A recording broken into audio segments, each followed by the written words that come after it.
সাম্প্রতিক বন্যায় দেশের কুমিল্লা, ফেনী, চট্টগ্রাম, খাগড়াছড়ি, নোয়াখালী, ব্রাহ্মণবাড়িয়া, লক্ষ্মীপুর, কক্সবাজার, সিলেট, মৌলভীবাজার, হবিগঞ্জ সহ ১১টি জেলা বন্যায় প্লাবিত হয়েছে। এই সমস্ত জেলায় লক্ষ লক্ষ মানুষ বন্যায় আক্রান্ত হয়েছেন। সেই সঙ্গে মাঠের পর মাঠ, কৃষি ফসল, মৎস্য সম্পদ ও গবাদি পশুর ব্যাপক ক্ষতি সাধিত হয়েছে।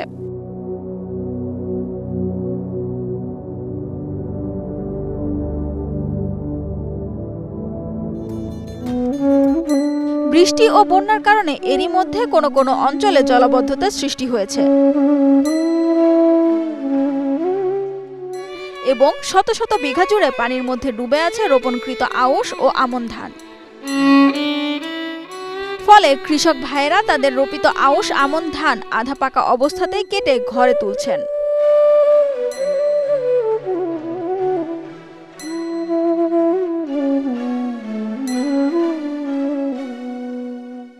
ধান ফসলের পাশাপাশি বন্যা কবলিত জেলাগুলোতে বিদ্যমান ফল বাগানে জলাবদ্ধতার সৃষ্টি হয়েছে এবং গাছের ফলসমূহ ঝরে পড়তে শুরু করেছে। কুমিল্লার বরুড়া উপজেলার আড্ডা গ্রামের তেমনই একটি বন্যা কবলিত ফল বাগান নিয়েই আমাদের আজকের প্রতিবেদন। বলা চলে ড্রাগন, লেবু, পেয়ারা, আখ ও কুল সমেত এটি একটি সমন্বিত মিশ্র ফল বাগান। স্থানীয়ভাবে জানা গেছে বন্যার শুরুতে পুরো বাগানটি অন্তত ৫ ফিট পানিতে ডুবেছিল।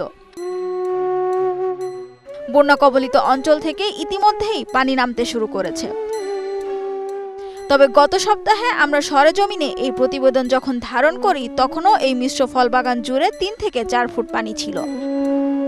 কৃষি সম্প্রসারণ অধিদপ্তর কুমিল্লা জেলার প্রদত্ত ১৬২৩ সূত্র মোতাবেক কুমিল্লার বুড়িচং, লাকসাম, ১৪ গ্রাম উপজেলায় কৃষি ফসলের সবচেয়ে বেশি ক্ষতি হয়েছে। সূত্রে উল্লেখ করা হয়েছে উপজেলা সমূহে আমনের বীজতলা, রোপা আমন, রোপা আউশ, শাকসবজি ও ফল বাগান মিলিয়ে কুমিল্লা জেলার দণ্ডায়মান কৃষি ফসলি জমির পরিমাণ ১,২১,২০৭ হেক্টর। এর মধ্যে বন্যা কবলিত এবং জলাবদ্ধতার কারণে দণ্ডায়মান ফসলের ক্ষতি হয়েছে ৫৯.৯৮২ হেক্টর। অতিবৃষ্টিজনিত কারণে শুরুর দিকেই আমাদের কিছু কিছু জায়গার জলাবদ্ধতা দেখা দেওয়া শুরু হয়েছিল। এর মধ্যে ১৪ গ্রাম এবং দেবিদ্বার, মুরাদনগর সহ কিছু কিছু এলাকা মোটামুটি পানি নিমজ্জিত হচ্ছিল। তো আমাদের এই ফসলের ক্ষতি হয়েছে ৩ ভাবে। একটা হলো প্রথমত আমার আউশ ধান, যেটা কর্তনের অপেক্ষায় ছিল, আমরা প্রায় ১৭% আউশ ধান কর্তন হয়েছে, বাকি ফসলটা কিন্তু মাঠে ছিল। তো আমাদের আউশ ধান কর্তন হবে, রোপা আমন ধান রোপণ হবে, এই অবস্থায় ছিলাম। কিন্তু আমার আউশ কর্তন করতে পারেনি, প্লাস রোপা আমন রোপণ করতে পারেনি, একটা জিনিস। আরেকটা হলো যে সমস্ত রোপা আমনটা রোপণ হয়েছিল সেই রোপণ কিন্তু আমনটা নষ্ট হয়ে গেছে এবং একই সাথে বীজতলারও প্রায় 60% বীজতলা নষ্ট হয়ে গেছে। আমরা রোপা আমনের সাথে আরও যদি আমরা কিছু করতে চাই, যাদেরকে রোপা আমনের পুনর্বাসন দেওয়া সম্ভব না, সেক্ষেত্রে আমরা আগাম সবজি অথবা তেল ফসল চাষের জন্য তাদেরকে আমরা সহায়তা করতে পারি। সেক্ষেত্রে সরকারের পক্ষ থেকে যদি কৃষকের জন্য কোনো প্রণোদনা বা কোনো সহায়তা কার্যক্রম আসে তাহলে কৃষকদের জন্য উপকার হবে। একই সাথে আমরা ফসলের যেই নিবিড়তা এবং ফসল উৎপাদনের যেই ধারাবাহিকতা, এটা আমরা বজায় রাখতে পারবো। কুমিল্লা জেলার বরুড়া উপজেলার আড্ডা গ্রামে প্রায় ৩ একর জায়গা জুড়ে এই মিশ্র ফল বাগানের যাত্রা শুরু হয়েছে ২০২১ সালে। এসএ এগ্রো নামের প্রতিষ্ঠানটি গড়ে তোলেন আড্ডা গ্রামের ২ জন তরুণ উদ্যোক্তা। এদের একজন হলেন সাইফুল ইসলাম ফরহাদ, অপরজন পারভেজ।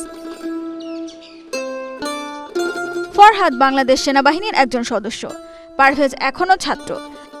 মূলত পারভেজই নিয়মিতভাবে এই খামারের তদারকি করেন আর ফরহাদ মাঝে মাঝে। চাকুরির সুবাদে ফরহাদকে থাকতে হয় তার কর্মস্থলে, তবুও ফরহাদ ছুটি পেলেই ছুটে আসেন নিজের গড়া স্বপ্নের কৃষি খামারে।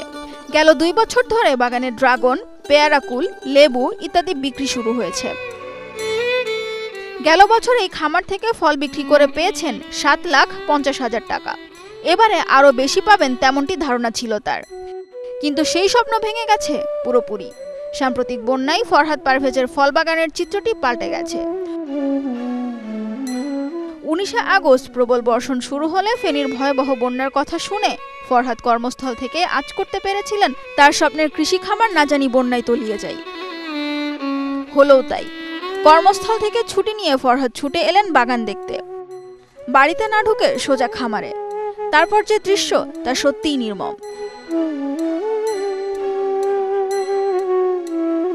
যেন সন্তানহারা এক পিতার বুক ফাটার নীরব আর্তনাদ। বুক ভরা কষ্ট নিয়ে পানিতে নেমেই দেখতে লাগলেন ড্রাগন বাগানের সর্বনাশা চিত্র। পাকা ফলগুলো ঝরে পড়ছে, কচি ফলগুলো পানিতে নুইয়ে পড়া। ড্রাগন খেতে এসে বারবার মনে পড়ছে গেল সপ্তাহের কথা।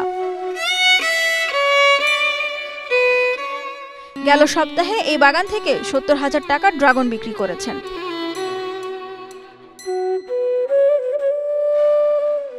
অথচ ৩ দিন পরে পুরো দৃশ্য পাল্টে গেছে।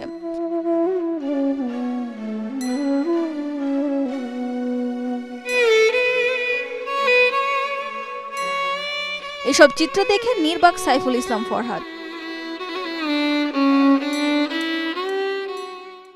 আসলে আমার এখানে প্রায় ৯ বিঘা সমন্বয় যে কৃষি প্রজেক্টটা, সমন্বিত যে কৃষি প্রজেক্ট, এখানে প্রায় ১৪ থেকে ১৫ লক্ষ টাকার মতো আমার বিনিয়োগ করা ছিল।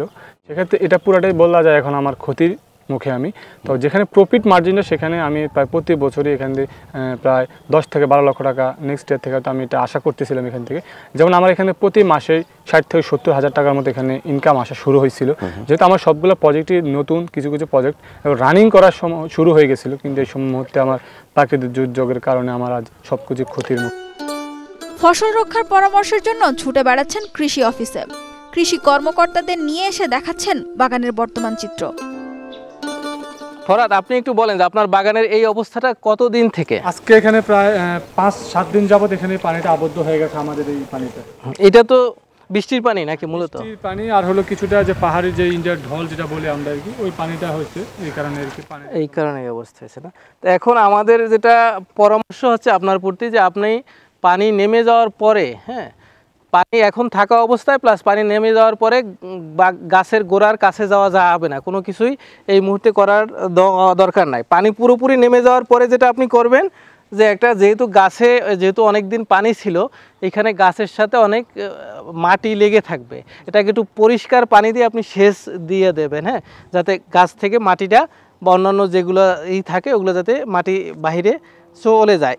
বরুড়া উপজেলায় ছোট বড় মিলিয়ে ৩০০টির মতো মালটা বাগান ছিল এবং সবগুলাই ক্ষতি হয়েছে। আগামী সেপ্টেম্বরের মাঝামাঝি থেকে মালটা হারভেস্ট শুরু হইতো এবং এই অবস্থার ফলশ্রুতিতে আমাদের ম্যাক্সিমাম বাগানের অবস্থায় এখন পানির নিচে বলা চলে। এরপরে আমাদের ড্রাগন বাগান ছিল ৬০টির মতো, ৬০টি ড্রাগন বাগানই ক্ষতিগ্রস্ত হয়েছে এবং মিশ্র ১২টি ফল বাগান ছিল এবং ১২টি ফল বাগানের অবস্থা অত্যন্ত ভয়াবহই বলতে হবে, কারণ সেগুলো পানির নিচে আছে, নিমজ্জিত অবস্থায় আছে। কিন্তু এতে কি হবে? দীর্ঘ জলবদ্ধতার পরে পানি সরে গেলে কি আদৌ বেঁচে থাকবে লেবু গাছগুলো বাঁচিয়ে রাখতে করণীয় কি? এসব বিষয়ে কৃষি কর্মকর্তাগণ নিয়মিত পরামর্শ দিচ্ছেন ফরহাদকে। ফরহাদ, এখন এই পানি যখন নেমে যাওয়ার পর যেটা করতে হবে, বাগানে কোনো মানুষ হাঁটা চলা করা যাবে না, মাটিকে ডিস্টার্ব করা যাবে না। এখন যেহেতু লেবু গাছগুলো লাল হয়ে গেছে, মনে হচ্ছে যে মারা যাবে, যদি তারপরে আমার এখন যদি লাল হয়ে যায় তার সাথে করণীয় কি? এখন আমাদেরকে দেখতে হবে যে কোন গাছগুলা একবারেই মারা যায়, যেগুলো মারা যাবে সেগুলোকে আমরা তুলে ফেলবো, আর যে গাছগুলো টিকে যাবে সেগুলোকে আমরা ছত্রাকনাশক দিব এবং পরবর্তীতে ছত্রাকনাশক প্রয়োগের পরে মিশ্র সার পরিমাণ মতো, যেটা হচ্ছে ব্যালেন্স ফার্টিলাইজার, এটা আমরা গোড়ায় প্রয়োগ করতে হবে। আচ্ছা আচ্ছা, বুঝতে পারছি।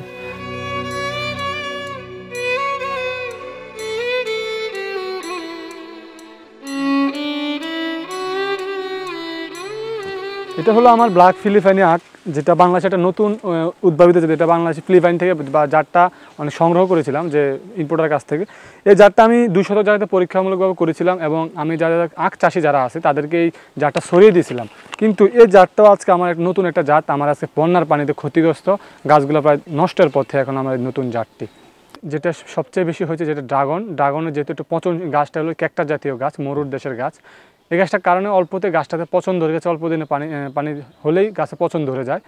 আর আমার যে কুল গাছ এবং যে পেয়ারা, লেবু, যে এগুলো গাছগুলো শিকড়গুলো পচে গাছগুলো লাল হয়ে যায়। ড্রাগন যেভাবে আমার ফলন যদি গাছগুলো রিকভারি করতে পারতাম, আমি সিজনের লাস্ট সিজন যদি হয়তো গাছগুলো টিকাইতে পারতাম, তাহলে কিছু ফলন আমি পাওয়ার আশা করতাম।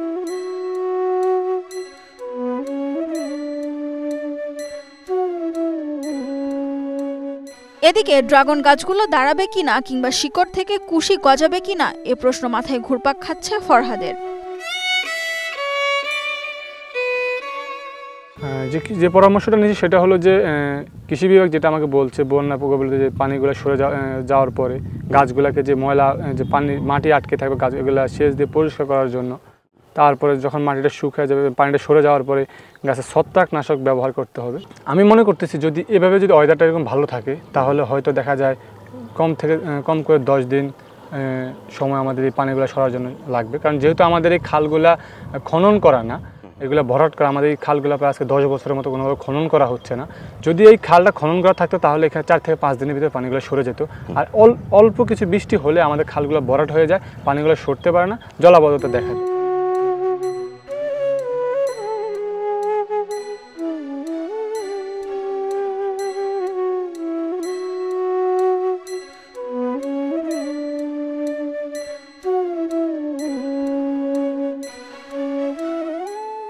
বন্যার পানি নেমে যাওয়ার সাথে সাথে আমরা কৃষক ভাইদেরকে পরামর্শ প্রদান করব যে কোনোভাবেই যে ফল গাছের গোড়ায় মাটি কোনোভাবেই নাড়া দেওয়া যাবে না, এবং সম্পূর্ণ পানি নেমে যাওয়ার ফলশ্রুতিতে আমরা ওখানে পরিষ্কার পানি দিয়ে একটি সেচ দেওয়ার কথা বলবো কৃষক ভাইদেরকে।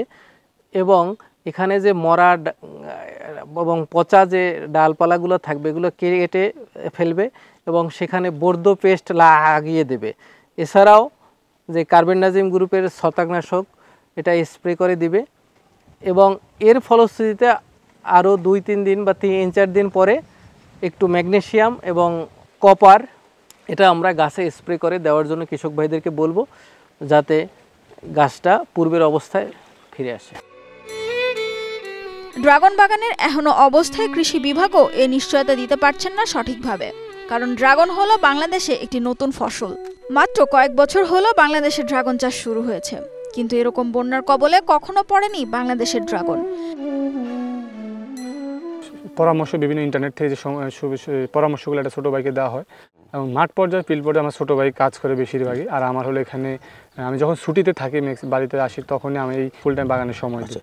প্রকৃতি বিষয়টা একটা অন্যরকম, তার অনুভূতিটা আসলে বলার মতো না। এটা ভালো লাগা জিনিসটা অন্যরকম। আমরা সবাই প্রকৃতির কাছে ফিরে আসতে হয়, যে যেখানেই থাকি। হয়তো এখন কর্মের তাগিদে আমরা একটা জায়গায় করতে হয়। আমার এখানে আমি একটা 10 দিনের জন্য ছুটিতে আসছি বন্যা কবলিত এলাকার কারণে। এই কারণে আমার বাড়িতে মোটামুটি পানি উঠে গেছে। সেই সমস্যাটার জন্য আমি তো আমার ফ্যামিলির জন্য একটু সহায়তা করার জন্য আমি এখানে আসছি। বিষয়টা বলার মতো না। আমার যখন আমি বাড়িতে আসার পরে বাগানগুলো দেখার পর আমার চোখের পানি চলে আসছে।